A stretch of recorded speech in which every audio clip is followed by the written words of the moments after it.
जय श्री श्रीमन्नारायण। कल भी व्यवधान पड़ा, लेकिन कल के व्यवधान को मैं व्यवधान के रूप में नहीं, अपने सौभाग्य के रूप में पाता हूँ कि कल मेरे मन में गुरुदेव भगवान श्री जीयर स्वामी जी के दर्शन करने की इच्छा हुई और चला गया। सुयोग रहा, दर्शन हुआ, अनेक निर्देश प्राप्त हुए और परमात्मा से प्रार्थना करूंगा, गुरुदेव से प्रार्थना करूंगा कि जो निर्देश प्राप्त हुए उस निर्देश का पालन मैं कर सकूं, ऐसा भगवान मेरे ऊपर अनुग्रह करे, गुरुदेव की कृपा प्राप्त हो। परसों के वीडियो में हम लोगों ने जाना कि अनायास भगवान राम के द्वारा धनुष की प्रत्यंता चढ़ाते समय वह धनुष टूट गया। जिस धनुष की पूजा पीढ़ियों से महाराज जनक करते आ रहे थे, उस धनुष के टूटने से उन्हें अवसाद नहीं बल्कि प्रसन्नता हुई। ऐसा इसलिए कि अनेकानेक राजाओं के द्वारा असफल प्रयास को देख अपनी पुत्री सीता के विवाह को लेकर निराश हो गए थे महाराज जनक। भगवान श्री राम के इस प्रयास से उनकी निराशा आशा में बदल गई। संसार के प्रत्येक कन्या पिता का यह कर्तव्य होता है, यह इच्छा होती है, कामना होती है, संकल्प होता है कि उसके पुत्री का विवाह हो जाए।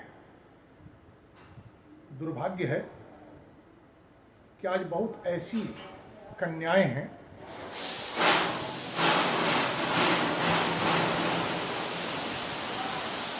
जो विवाह न करने का निर्णय क्या करते हैं। ऐसी कन्याओं के पिता की क्या मनोदशा हो सकती है, यह बतलाने की आवश्यकता नहीं है। क्यों कि एक कन्या का एकमात्र संस्कार विवाह होता है। यदि विवाह संस्कार नहीं हुआ तो उन कन्याओं के भविष्य सदा ही संदिग्ध और अपवाद के घेरे में होते हैं, जो किसी भी हृदय प्रवण पिता के लिए स्वीकार नहीं होता। यही कारण है कि धनुष के टूटने से महाराज जनक को पीड़ा नहीं हुई, कष्ट नहीं हुआ, आह्लाद हुआ, आनंद हुआ। और महर्षि विश्वामित्र की अनुज्ञा पा अपने दूतों को महाराज दशरथ को आमंत्रित करने के लिए भेजे। दूत अयोध्या जाकर महाराज दशरथ से निवेदन किए, श्रियम मम सुता राजन विश्वामित्र पुरस्कृतैः यदृक्षया गतैः राजन निर्जितात्म पुत्रकैः। हे राजन, महर्षि विश्वामित्र के साथ अनायास अयोध्या आए आपके पुत्र ने मेरी प्रतिज्ञा को पूर्ण करी और हमने संकल्प के अनुसार, अपनी प्रतिज्ञा के अनुसार अपनी पुत्री सीता का विवाह श्री राम से करने को तैयार है। महाराज जनक की ओर से यह दूत करें कि मेरी प्रार्थना है कि आप आए।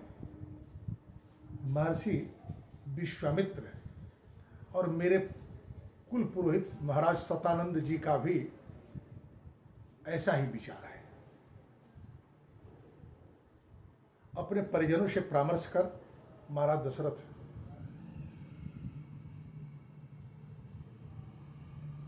आचार्य, परिजन, पुरजन, सुहृदजन और अन्यान्य ब्राह्मणों को लेकर अयोध्या की से जनकपुर की यात्रा आरंभ की, जो कि 4 दिनों में पूरी हुई। गत्वा चतुरहम मार्गम बीदेहान अभ्युपेयवान राजा च जनक श्रीमान श्रुत्वा पूजम अकल्पयत। जनकपुर पहुंचे, महाराज जनक को उनके आने की सूचना मिली। उन्होंने पूजा की तैयारी की, पूजा करी और पूजा करने के बाद निवेदन किया महाराज जनक ने महाराज दशरथ से, श्व प्रभाते नरेंद्र त्वं संवर्ते तुमर्हसि यज्ञस्यांते नरश्रेष्ठ विवाहम ऋषि सप्तमी। कल मेरे यज्ञ की पूर्णता के अवसर पर आप स्वयं पधारें और अपने साथ अयोध्या से आए हुए ब्राह्मण समुदाय से भी निवेदन करें कि मेरे यज्ञ की पूर्णता के अवसर पर उपलब्ध होकर, उपस्थित होकर मुझे आशीर्वाद दें, मेरे मंगल की कामना करें। और यज्ञ के तुरंत बाद विवाह कार्य का संपादन में ऐसी व्यवस्था की जाए।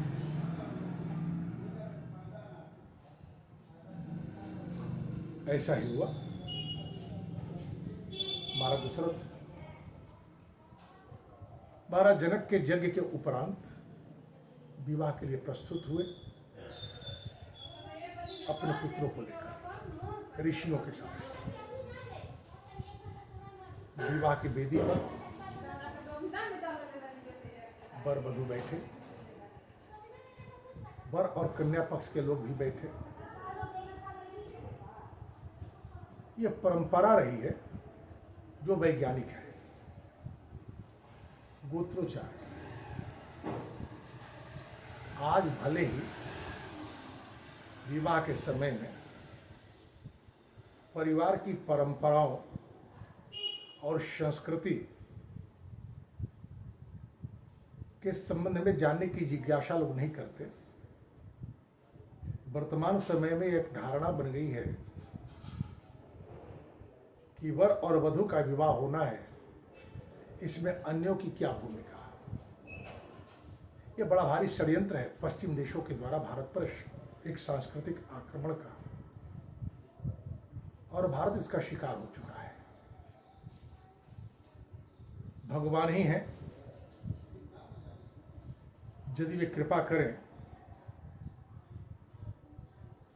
तो भारत की संस्कृति का पुनः अभ्युदय हो जाए, परंतु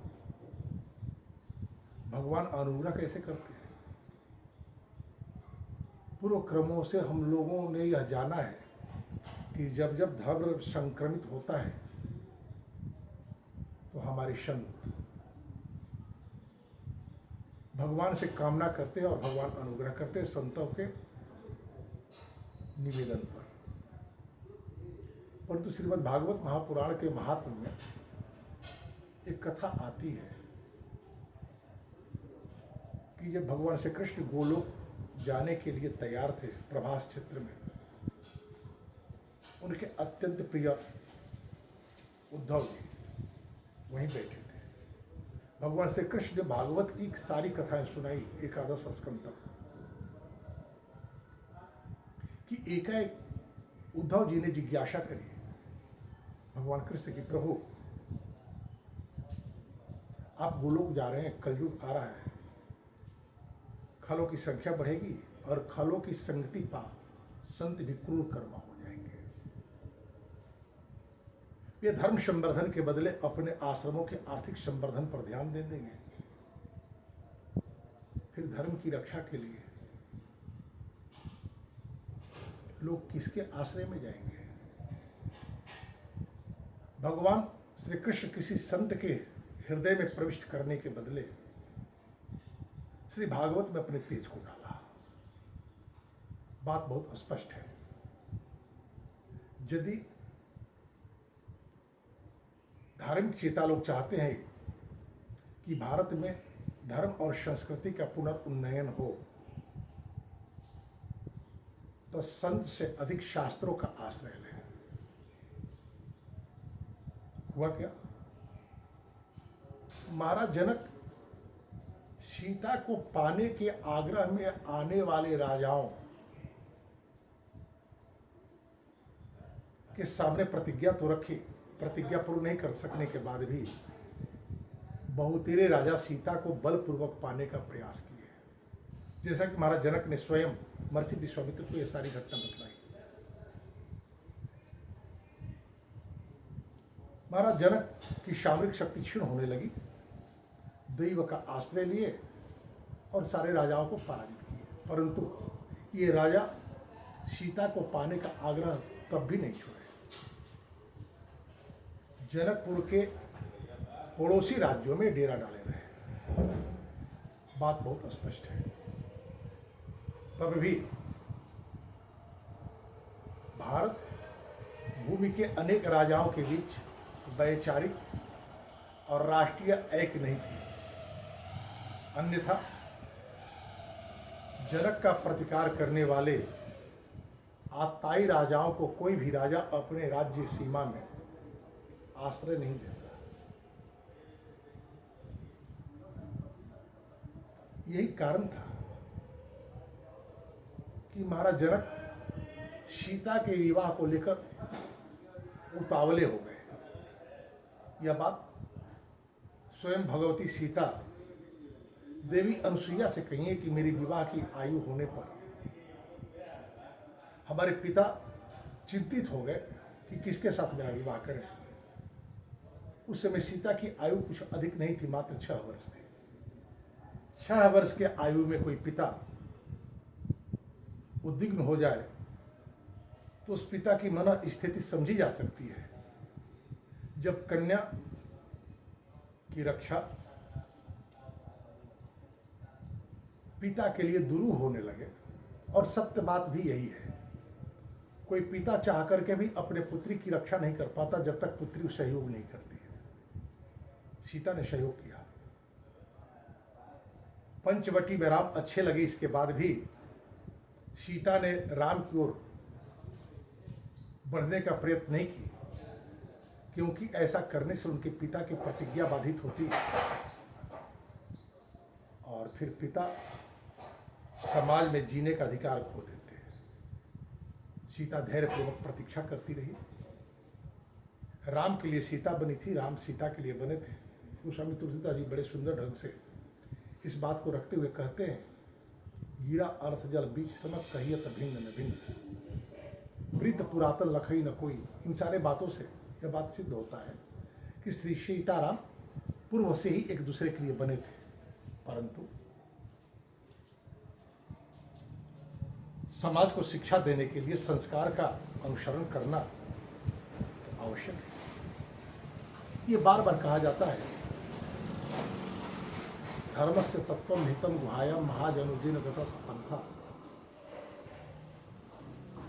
धर्म का तत्व अत्यंत गूढ़ होता है। महान जन जिस रास्ते से चलते हैं वही रास्ता धर्म होता है, सुपथ होता है। तो महान लोगों का यह कर्तव्य होना चाहिए कि समाज में सांस्कृतिक सूचिता बनी रहे, इसके लिए एक सारा कार्य करें। महाराज जनक की उतावली हम लोग समझ गए कि सीता के विवाह को लेकर कितने उतावले थे। इसीलिए उन्होंने कहा कि स्वप्रभाते नरेंद्र तुम संबरतु मरहसी यज्ञस्यांते नर श्रेष्ठ विवाहम ऋषि सप्तमयी। कल मेरे यज्ञ की पूर्णता है और यज्ञ के पूर्णता के बाद शीघ्रता पूर्वक हम लोग विवाह करें। विवाह की वेदी पर लोग बैठे। महाराज दशरथ ने निवेदन किया कि हमारी परंपरा रही है कि हमारे वंश का परिचय गौरव स्वयं हमारे कुलश्रेष्ठ आचार्य हमारे लिए भगवत स्वरूप महर्षि वशिष्ठ ही देते हैं। महर्षि वशिष्ठ ने महर्षि मरीचि से लेकर राम तक की परंपराओं का सम्यक वर्णन किया। तो महाराज जनक स्वयं आगे बढ़कर अपने कुल गौरव का बखान किए कि एकाएक महाराज जनक ने वशिष्ठ से निवेदन किया कि राम लक्ष्मण के भविष्य के मंगल की कामना के लिए नांदी मुख श्राद्ध और गोदान करना चाहिए। आगे कहते मघा यद्य महाबाहो तृतीय दिवसे प्रभो फाल्गुन्याम उत्तरी राजस तस्मिन वैवाहिकम कुरु। आज मघा नक्षत्र है, इसलिए विवाह को यहीं रोक दिया जाए। फाल्गुन्यम उत्तरा फाल्गुनी आज के ठीक तीसरे दिन होगी, उस दिन हम लोग विवाह का कार्य करें। अब विचार यह करना है कि वैवाहिक नक्षत्रों में माघा की भी गणना है, फिर माघा नक्षत्र से महाराज जनक को आपत्ति क्यों? तो हमारे यहाँ मूर्त शास्त्रियों ने कहा है मघा या प्रथमे पादे मूलस्य प्रथमे तथा रेवत्याच चतुर्थांशी विवाह प्राणनाशन। मघा और मूल नक्षत्र के प्रथम चरण में तथा रेवती के चतुर्थ चरण में किया गया विवाह प्राण संकट का कारण बनता है। तो माघा प्रथम चरण में ना, द्वितीय चरण में विवाह होता। इसका अर्थ है कि जिस विशेष मुहूर्त में विवाह करने की इच्छा थी महाराज जनक की, वो माघा के प्रथम चरण रहते ही मुहूर्त समाप्त हो जाता। इसलिए महाराज जनक ने निवेदन किया कि आज नहीं, क्योंकि आज मघा नक्षत्र है, आज के तीसरे दिन उत्तरा फाल्गुनी विवाह का कार्य संपन्न किया जाएगा। तो आज की वाणी यहीं पर विराम। जय श्रीमन्नारायण। कल हम लोग जानेंगे कि जिस मुहूर्त में महाराज जनक अपने पुत्री सीता आदि का विवाह करने की इच्छा रखते थे, उस मुहूर्त का वैशिष्ट्य क्या है कि महाराज जनक ने विवाह के वेदी पर विवाह के लिए बैठे वर वधू और वर पक्ष वालों के सामने यह निवेदन कर दिया कि विवाह आज नहीं, विवाह तीसरे दिन होगा, जबकि विवाह के लिए उतावले थे। जय श्री नारायण।